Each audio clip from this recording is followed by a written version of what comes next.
네 번째 주제, 드디어 자유한국당, 걱정입니다. 그래서 자유한국당에 지금 어떻게 봐야 되나, 자유한국당 주제로 가도록 하겠습니다. 그리고 여러분들께서도 막 그 의견을 올려주시기 바랍니다. 자유한국당 제발 좀 정신 똑바로 차리고, 지금 민주당한테 이렇게 천복을 주고, 야당복을 줘서 되느냐? 네, 자유한국당 저희가 점검 들어가도록 하겠습니다. 네, 이제 전제가요. 저희가 이제 혹시 오해하실 분이 계실지 모르겠는데 자유한국당이 잘 되기를 바라는 마음에서 이야기하는 겁니다.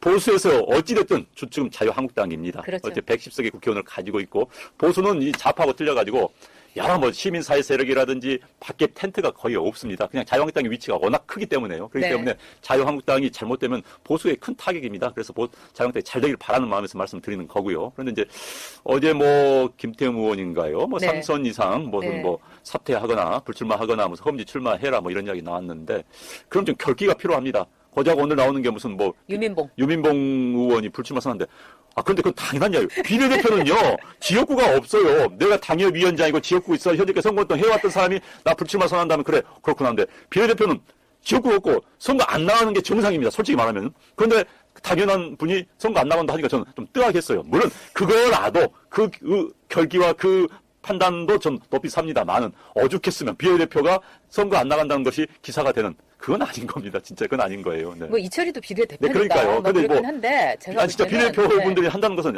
그건 아닌 거예요. 지금 제가 예를 들어 지금 저 불출마 선언합니다 하면 사람들이 떠나갈 겁니다. 너 뭐해?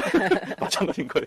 네, 교회를 같은 교회를 보면은 너무 어마어마하고 대형 교회, 초호화 교회를 보면은 저게 교회인가 제가 이제 물을 때가 있어요. 근데 또 몇몇 이 목사분들께서는 이 일요일 같은데 학교에 강당을 빌려갖고 이 예배를 드린다든지 그런 식으로 하는 게 있습니다. 저는 그게 또 하나의 교회의 한 모습이다. 물론 교회는 코이노이아 공동체고 이렇기 때문에 많은 분들이 늘 와서 기도할 수 있고 이런 장소를 제공하는 것도 저는 의미는 있다고 생각합니다. 근데 너무 지나치게 초호화 교회 그런 것보다는 저희는 정말 이 보따리 장사라도 어떻게 보면은 소박하게 그 다음에 건박하게 가는 방송으로 가려고 합니다. 스마일 캔디님 또 후원 200회 후원해 주셨습니다. 정말 감사합니다. 오늘 200회를 맞아서 많은 분들이 후원해 주셨는데 그 마음 저희가 끝까지 잊지 않도록 하겠습니다. 네, 자유한국당 큰일이에요. 어떻게 하려고 그래요, 진짜. 그러니까 지난번에 제가 빨리 일어서야죠. 이야기를 누차 벌써 몇 차례 말씀드린 것 같은데요. 이제 주제가 나왔기 때문에 다시 한번 반복하겠습니다.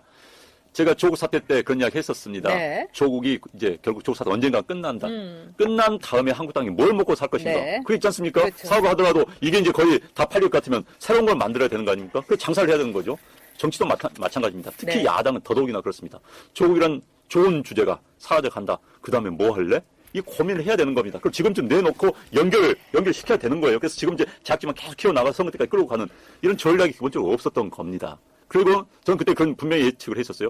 자, 만약에 공동의 적이 사라지면은 야권 분열 문제가 대두될 수밖에 없다. 지금은 그게 수면 이하에 있지만 결국 나올 수밖에 없다. 결국 선거가 다가오면 다가올수록 더 커질 수밖에 없다. 그 문제를 빨리 지금 준비를 해야 된다. 하지만 준비를 못했고 서서히 나오는데 게다가 야권 통합 문제를 준비하기도 전에 자충수가 쏟아져 나왔습니다. 그렇습니다. 무슨 뭐 표창장이라든지 뭐 이렇게 나오면서 뭐 영입이라든지 나오니까는 벌써 사람들이 왜 저러냐? 좀 잘해주길 바라는데 정말 실망해서 이야기가 나오는 겁니다. 그래서 참 지금이라도 좀 전략적으로 계획을 짰으면 좋겠어요. 지금이라도 자 12월 달 뭐 할 것인지 1월 달 뭐 할 것인지 딱 타임 스케줄이 나와야 되는데 아직 그렇지 못한 것 같아서 참 안타깝습니다. 네. 그 이제 제가 자유한국당에 있는 당뇨들 그동안에 이제 저도 굉장히 차떼기당의 오명을 벗지 못하고 있을 때 당에 들어가가지고 당뇨들 고생하는 거 제가 진짜 많이 봤거든요. 그래서 그 당뇨들하고는 일종의 이 동지애가 있는데 다들 너무 걱정하고 있는 거예요. 그래서 뭐 한 달 뒤가 아니라 오늘 먹고 오늘 산다는 거예요. 그리고 이제 발언 같은 것도 어디서 누가 뭘 하는지를 전혀 모른다는 거예요. 그래가지고 이 무슨 말을 하게 되면 저 사람이 저런 말 하네? 이렇게 되고. 그러니까 큰 방향성 자체가 없다는 겁니다. 또 두 번째로는 이번에 이제 앞서도 얘기했지만 총선 기획단 같은 경우요. 자, 이 총선 기획단이라는 게 결국은 이제 비대위 체제의 일종의 전 단계, 뭐 플랫폼이라든가 디딤돌이라고도 볼 수도 있는데 희망이 없어 보인다. 이 당뇨들이 그러더라고요. 일단은 내부자로 다 채운 거예요. 지금 내부자로 채울 때가 아닌데 결국은 뭐라고 하냐. 저한테 이래요. 저는 이제 옛날에 이제 제가 본부장을 했으니까 본부장님, 이거는 총선 알받기 하려는 사람들만 싹 모아놨습니다. 총선 알받기 할 사람만 싹 모아놨다. 너무 그 말이 제가 가슴 아프더라고요. 이게 현직 당뇨의 입에서 나온 얘기입니다. 12명 중에 10명이 현역 의원인 거예요. 세상에 이런 총선 기획단 여러분 없습니다. 지금 이제 결국은 모든 목표는 총선에 맞춰질 수가 네. 밖에 없습니다. 6개월도 네. 안 남았고요. 그런데 이제 결국은 또 비교할 수밖에 없죠. 민주당하고 왜 양대 정당이 대판 싸울 수밖에 없기 때문에. 그래요. 그러니까 이제 우리는 한국당이 잘 되기를 바라는 입장에서도 볼 수밖에 없는 거고요. 내년 선거는 나라 망친 정당 대 보수 세력을 어떻게 찢어진 네. 그 상태의 싸움이 될 겁니다. 그러니까 나라를 분열된 자들이 나쁜 건가, 보수 정당 분열된 자들이 나쁜 것인가. 근데 나라 망친 놈들이 더 나쁘지요. 훨씬 나쁩니다. 그런데 문제는 이제 국민들한테는 내부 갈등 문제가 언론에 많이 표출될 수밖에 없어요. 내년 이제 선거 앞두면 기자들도 그런 걸 씁니다. 기자들이 뭐 내년에 하면 경제 그런 거 쓰지 않고 어느 당 사정은 이렇다는 등 누가 어쨌다는 등 뭐 이런 걸 써요. 이런 거 쓰면은 당장 여당은 그립이 강합니다. 대통령이랑 오너가 있어요. 오너가 있기 때문에 끌고 갑니다. 그렇지만 이제 야당은 찢어질 수밖에 없고 뭐 공천 앞두고 내 공천에 불복이 여전히 뭐 공정하지 않냐 하고 뭐 니한테 누구 몇 표 주니 뭐 별의별 이야기가 다 나올 거예요. 그랬을 때 국민들도 어떻게 선택할 것인가? 또 한국당 지지자들이 아유 하고 안 나오지 않을까? 민주당 싫었던 사람들이 한국당 찍을 수 없어. 그러면 그냥 안 나오고 사표가 돼버리지 않을까? 라는 우려가 생기는 겁니다. 선거는요. 나를 지지한 사람들이 몽땅 선거 나오고 상대를 지지한 사람들이 선거에 안 나오면은 그러니까 투표장에 안 나오면 결정 나는 겁니다. 그런데 우리 지지자들이 투표장에 안 나올까 참 걱정이에요. 이 문제를 바탕으로 고민을 해야 되는 겁니다. 그런데 지금 한국당이 현재 지금 정말 지금부터라도 야권 통합 문제를 한 단계 그 문제를 지금 버려두고 있다가는 내년 2월 달에 선거 직전에 터진다?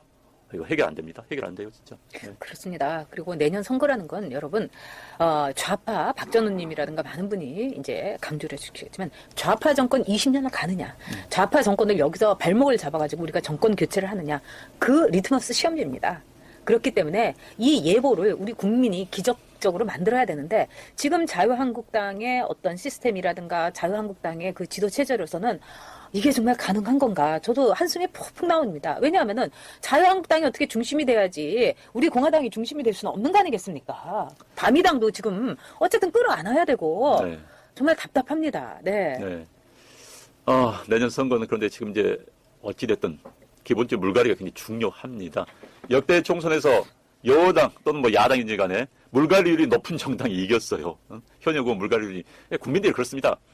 이제 자꾸 이제 미국과 비교하면 미국은 물갈이율이 굉장히 낮습니다. 하원 같은 경우는 보통 80에서 90%가 재선 확률이 높습니다. 현역이 이겨요. 왜냐면 거기는 이제 경선을 하는데. 근데 우리는 국민들이, 정치에, 뭐 미국도 좀 그런 경향이 있습니다만, 여의도 사람들 보면 고개를 그냥 흔듭니다. 그렇기 때문에 좀 새로움을 갈구를 하는 거죠. 그렇다면 거기에 국민들의 욕구에 충족시켜 주는 게 또 정당의 목표입니다. 그럼 새로운 인사들, 맑고 깨끗한 사람들 데려와야 되는데 지금 하는 거 보면은 참 현역 의원들의 기득권을 버리지 않을 것 같아서 그게 참 안타깝습니다. 네. 네, 좌파들은 선거 때면 미워도 뭉친다. 조셉 박님 말씀도 맞습니다.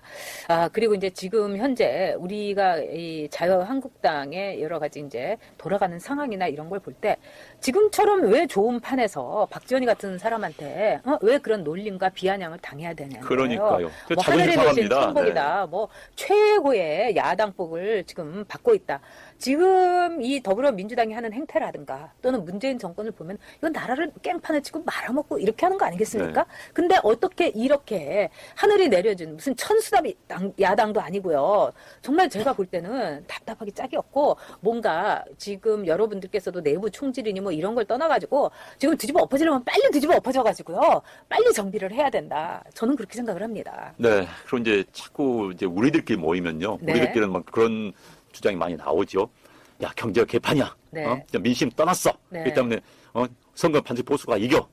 근데 그게 쉽지가 않습니다. 그렇죠. 그러니까 특히 이제 수도권 선거. 영남에서는 제가 보기에는 압승할 것 같아요. 솔직히 영남 PK에서 압승할 것 같은데 수도권은 좀 분위기가 틀립니다. 그래서 근데 선거는 수도권에서 이겨야만이 우리가 과반 차지할 수 있는 거고 과반 차지해야만이 쟤들의 독주를 막을 수 있는 거 아닙니까? 일단 과반 목표 뛰어야 되는 겁니다. 모든 것. 일단 이기는 선거 해야 되는 거예요. 우리가 뭐 다른 거 필요 없습니다. 무조건 이겨야 됩니다. 목표는 과반입니다. 151석을 먹어야 되는 건데 그러기 위해서 수도권에서 이겨야 되는 거고 수도권 이기기 위해서는 당이 확 바뀌어야 됩니다. 정말.